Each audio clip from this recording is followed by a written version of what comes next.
Welcome back to 3 Inquisitive Kids. In this video, we will be learning about what are arithmetic square roots.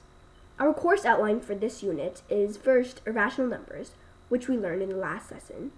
And in this lesson, we will be diving into the square and cube roots lessons. And this is part 1. There will be 2 other lessons on the same topic. And then after this, we will be learning about estimating, real numbers, and then mixed calculations with roots. Our learning goals for this lesson is to understand the concept and properties of the arithmetic square root. And we're going to be able to find the arithmetic square root of a number. Introduction. The school is about to hold an art competition. Karen wants to cut out a square canvas with an area of 25 square centimeters and paint her work onto it to participate in the competition. How long is the side length? We forgot to write of this square canvas. So we have her beautiful painting over here, and we are asked what is the side length of this square canvas. And we already know that the area of this square canvas is 25, which means that its side length has to be 5, because the side length of a square has to be the same all the way around. And the side length times its side length equals the area. So we know that 5 squared equals 25, so 5 is our answer. 5 centimeters is our answer. Don't forget to write the unit. Now I want you to fill in these blanks. If we know the area of a square is 1, then its side length must be 1, because 1 times 1 equals 1. If the area of a square is 9, then its side length must be 3. 3 times 3 equals 9, and so on. For the next 3 problems, the answers are 4, 6, and 0.5. The last one might be a little bit trickier because we're dealing with decimals. And whenever you're dealing with decimals and exponents in arithmetic square roots, you want to pay attention to how many zeros you put in and where the decimal point is. So now, again, this is fill in the blanks. X squared is equal to 1 squared plus 1 squared based off of the Pythagorean theorem. And we learned the Pythagorean theorem in the last unit because Karen walked you guys through it. 1 squared plus 1 squared equals this length squared, c squared. In this case, the c is basically replaced with the x. So 1 squared equals 1 plus 1 squared, which also equals 1, equals x squared. So x squared equals 2. Since we know that x squared equals 2, 2 plus 1 squared, which is 1, equals 3. So y squared equals 3. And since we know that y squared equals 3, we know what is the value of z. Z squared, this is how you would write a z in math. If z squared equals 1 squared plus y squared, which we already know is 3. So it equals 4. Z squared equals 4. And now we know that z squared equals 4. It looks like z2 equals 4, but it's actually z to the second power equals 4. Z squared equals 4 plus 1 squared, which equals 1, gives us 5. So w squared equals 5. So which of these numbers are rational numbers and which of them are irrational numbers? In our last lesson, we learned what irrational numbers are. They are numbers that cannot be represented in fraction form. We can see that the square root of 2, which is x, is not a rational number, which means that it's an irrational number because no rational number squared equals 2. 2 itself is a prime number. And for y, it is also an irrational number. Z is actually a rational number because z can be 2. 2 squared equals 4. W is an irrational number because nothing squared like no rational number squared, equals 5. If positive x squared equals a, it's written out like this, then x is the arithmetic square root of a. It can be written like this. This is this arithmetic square root symbol in math, and you read it as the arithmetic square root of a. The arithmetic square root of 0, so it's written like this. This fancy math symbol, the arithmetic square root sign, equals 0. So now, since we're in middle school, we have to start thinking about zeros, positive numbers, and negative numbers. Over here, they wrote positive x, not x. So in this case, x is only a positive number. Or x can be a 0, but x cannot be a negative number. Can you tell the arithmetic square root of 144 based on the equation 12 squared equals 144? Express it with an equation. This is easy because they already told us the answer. This question is asking you guys to see how you guys would write it out. The arithmetic square root of 144 is 12, and you would write it like this.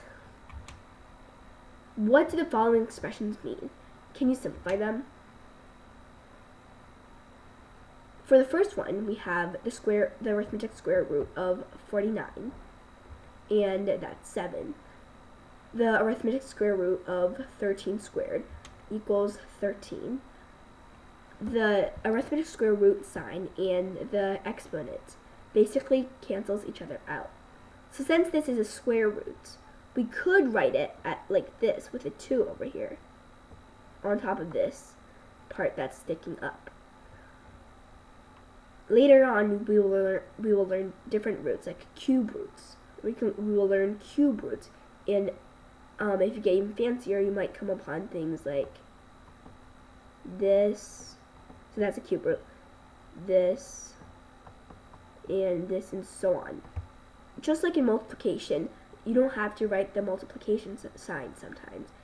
Its writing is omitted. And in this case, it's the same thing.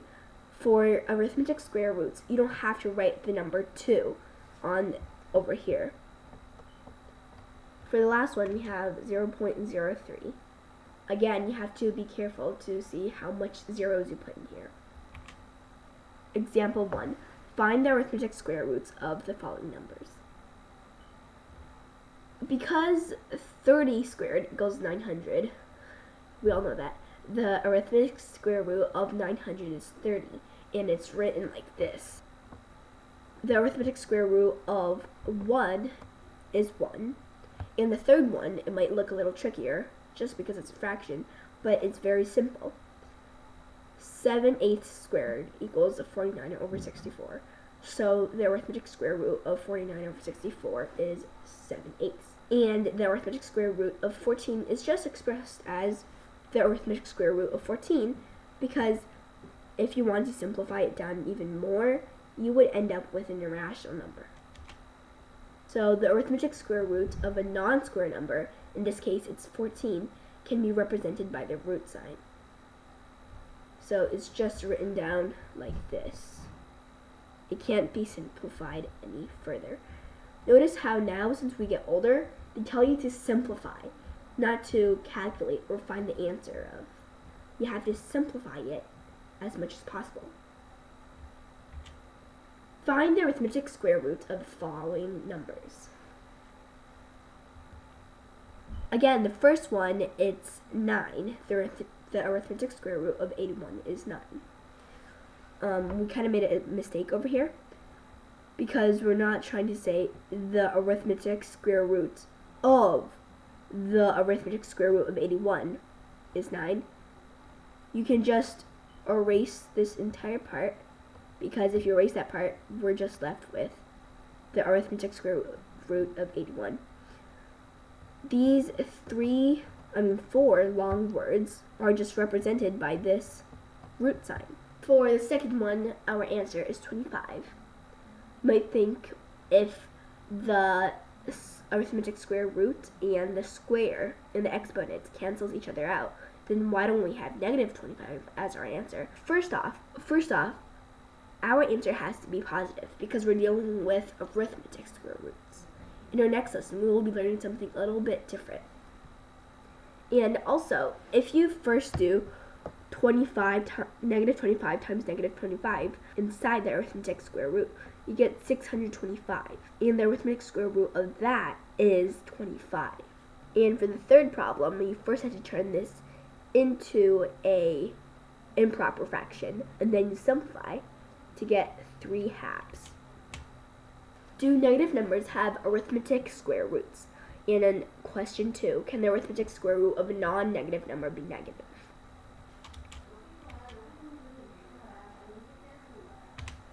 So the arithmetic square root of a is greater or equal to 0, which means that the arithmetic square root of a is not a negative number. It's non-negative. And here, a itself is a non-negative number. The main reason we have and use arithmetic square roots is for things in real life. For example, that 25 centimeters squared area square canvas that Karen had for her art competition, that was in real life. Nothing in real life would be negative. For example, you can't say the side length of this table is negative 10 inches long. It can be positive 10 inches long, but it can't be negative because that wouldn't make any sense. We usually have negative numbers in a more abstract sense of the world. Now here we have a little bit harder example. If the absolute value of n minus 1 plus the arithmetic square root of n plus 3 equals 0, find m plus n. So over here we have basically 2 terms. Are these terms positive, negative, or 0? The first term must be positive or negative because it's an absolute value. Absolute values have to be a non-negative number. And this is an arithmetic square root. So we just talked about it. It can't be a negative number. So it can be positive. It can be positive or a 0. So if we have 2 positive numbers added together, even if it's just 0.1 plus 0.1, we don't get 0, we get 0.2.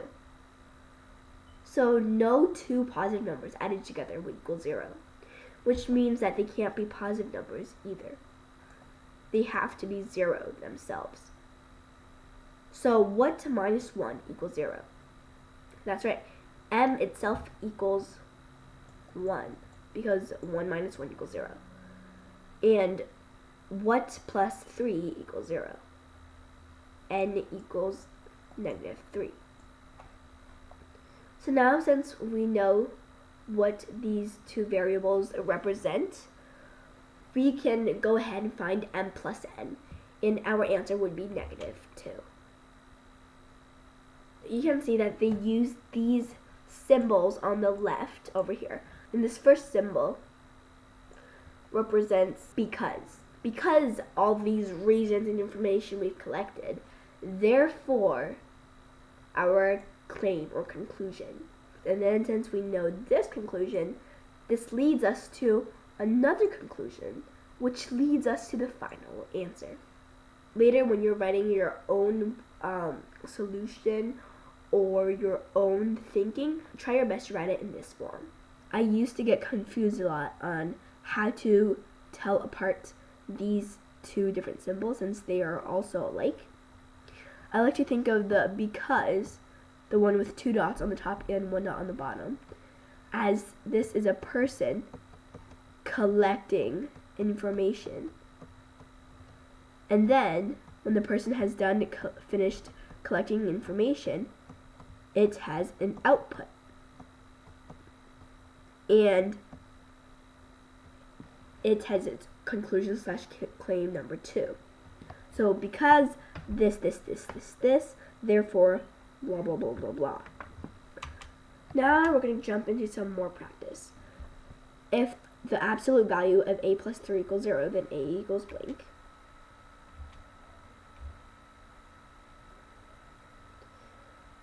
The answer to the first problem is -3.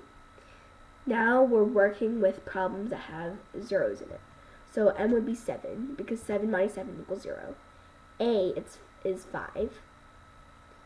And for the last one, it's very similar to the problem on the previous slide. A must equal 3, and B must equal -4. A plus B equals -1, and since the exponent is a even number, then the answer is 1. From this exponent, I can guess that this problem was probably from the year of 2018. The relationship between the falling distance, h meters, of a free falling object in the falling time, t seconds, is h equals 4.9 t squared. How long does it take for an iron ball to fall from a 19.6 meter high building?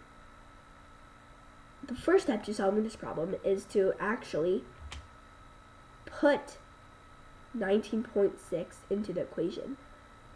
So 19.6 equals 4.9 t squared. And then you start solving, since now you only have one variable to solve for, which is the time. And then in the end, your answer would be 2. So the iron ball would take 2 seconds to fall onto the ground. In this lesson, we learned about the concept of the arithmetic square root, what they are, and how are they usually used. And then we started using them in some practice problems. Stay tuned for our next lesson, because in our next lesson, we will be learning about square roots.